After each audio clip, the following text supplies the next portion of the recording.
Assalamualaikum warahmatullahi wabarakatuh. Selamat datang di video pembelajaran ekonomi. Masih bersama Ibu, yaitu Ibu Feby Febrianti ya. Nah, gimana kabarnya semua? Semoga kita semua selalu berada dalam lindungan Allah Subhanahu wa Ta'ala ya. Ya, baik, langsung saja. Pelajaran ekonomi sekarang yaitu membahas mengenai bank sentral, sistem pembayaran. Baik, materi pembelajarannya yaitu mencakup 4 komponen ya.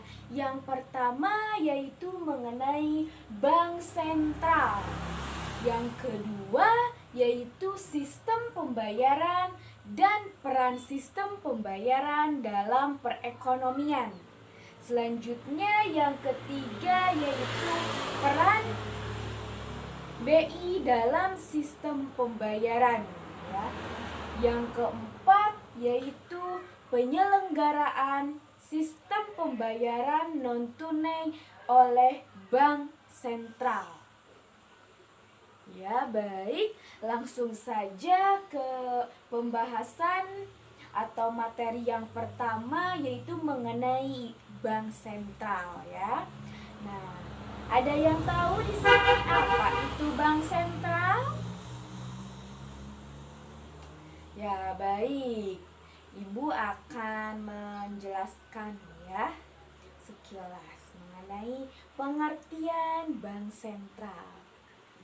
Pengertian bank sentral itu merupakan sebuah badan keuangan yang pada umumnya dimiliki pemerintah ya, yang bertugas untuk mengatur kestabilan badan-badan keuangan serta menjamin kegiatan badan-badan keuangan gitu. Tersebut dapat menciptakan tingkat kegiatan ekonomi yang tinggi dan stabil.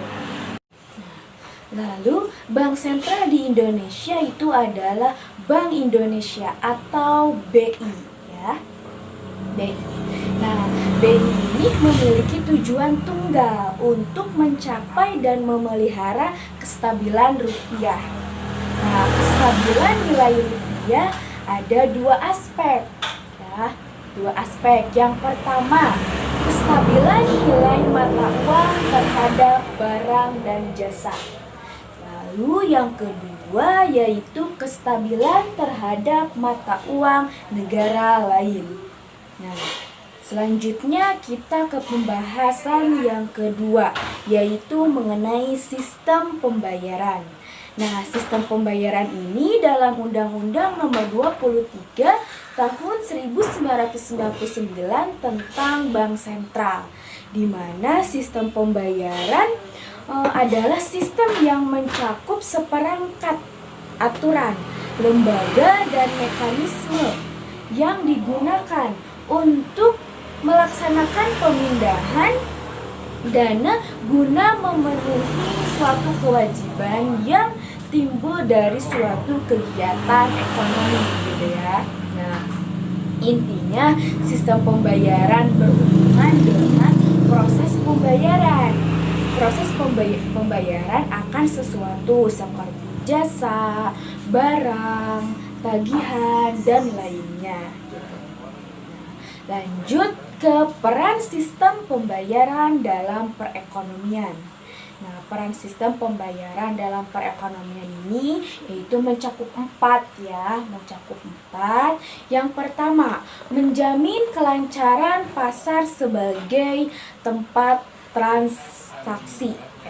Terus, selanjutnya, pendorong efisiensi perekonomian nasional. Terus yang ketiga yaitu elemen penting dalam infrastruktur keuangan untuk mendukung terciptanya stabilitas sistem keuangan. Yang selanjutnya atau yang terakhir yaitu sebagai jaringan utama transaksi kebijakan apa? Kebijakan moneter untuk mendukung kebijakan pengendalian moneter moneter yang lebih efektif dan efisien gitu ya. Ya, sampai sini paham ya. Nah, baik, kita lanjut yaitu ke materi peran Bank Indonesia dalam sistem pembayaran ya.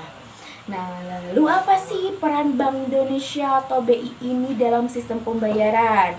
Yaitu ada menentukan standar-standar tertentu di mana pada alat pembayaran dan menentukan alat pembayaran apa saja yang dapat digunakan pada sistem pembayaran di Indonesia.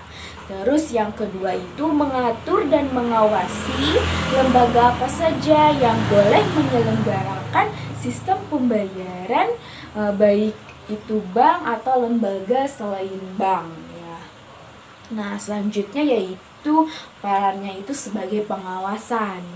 Terus kebijakan pengendalian resiko, efisiensi, tata kelola, dan lain-lain ya. Nah, yang selanjutnya yaitu atau yang terakhir kewenangan sebagai penyelenggaraan sistem clearing yaitu antar bank, yaitu untuk jenis-jenis alat pembayaran tertentu melalui sistem clearing. Nah, sistem clearing nasional Bank Indonesia atau kita kenal dengan singkatan SKNBI ya. Nah, baik, selanjutnya lanjut ke penyelenggaraan sistem pembayaran non-tunai oleh Bank Sentral ya. Nah, alat pembayaran non-tunai ini sudah berkembang dan semakin lazim dipakai masyarakat. Kenyataannya memperlihatkan kepada kita bahwa jasa pembayaran non-tunai yang dilakukan bank maupun lembaga selain bank ya atau LSB, baik dalam proses pengiriman dana, penyelenggaraan clearing maupun sistem penyelesaian akhir atau settlement, nah sudah dan dapat berlangsung di Indonesia begitu ya. Nah, transaksi pembayaran non tunai ini dengan nilai besar diselenggarakan Bank Indonesia melalui yang namanya sistem BIRTGS ya atau real time gross settlement dan sistem clearing ya, sistem clearing yaitu sebagai informasi menginformasikan sistem BIRTGS ini adalah muara seluruh penyelesaian transaksi keuangan di Indonesia. Nah, lalu apa sih BIRTGS ini? Itu sistem pemindahan dana secara elektronik yang transaksinya diselesaikan secara seketika atau real time, secara real time per transaksi dan tidak dapat dibatalkan gitu ya. BIRTGS ini dioperasikan oleh Bank Indonesia sejak tahun 2000. Nah, selanjutnya yaitu sistem clearing nasional Bank Indonesia atau ya dengan singkatan SKNBI ya. Sistem clearing nasional Indonesia ini merupakan sistem pemindahan dana secara elektronik gitu yang transaksinya diselesaikan secara periodik. Nah, secara nasional dan dapat dibatalkan gitu. Dan dioperasikan oleh Bank Indonesia sejak tahun 2005 ya. Nah, terus terdapat dua penyelenggaraan SKNBI ini yaitu sebagai berikut. Yang pertama yaitu penyelenggaraan clearing nasional atau PKN ya. Penyelenggaraan clearing nasional yaitu unit kerja di kantor BI yang bertugas menyelenggarakan dan mengelola SKNBI ini secara nasional. Terus yang kedua itu penyelenggaraan clearing lokal atau PKL. Yang tadi mah PKN, sekarang mah PKL, penyelenggaraan clearing lokal.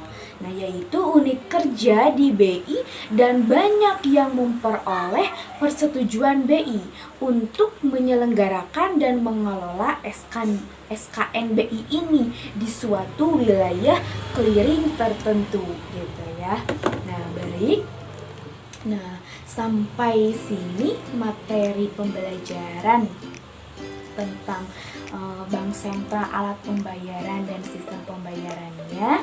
Nah, mungkin mudah-mudahan kalian semua yang menonton video pembelajaran ini dapat mengerti ya. Nah, terima kasih atas perhatiannya.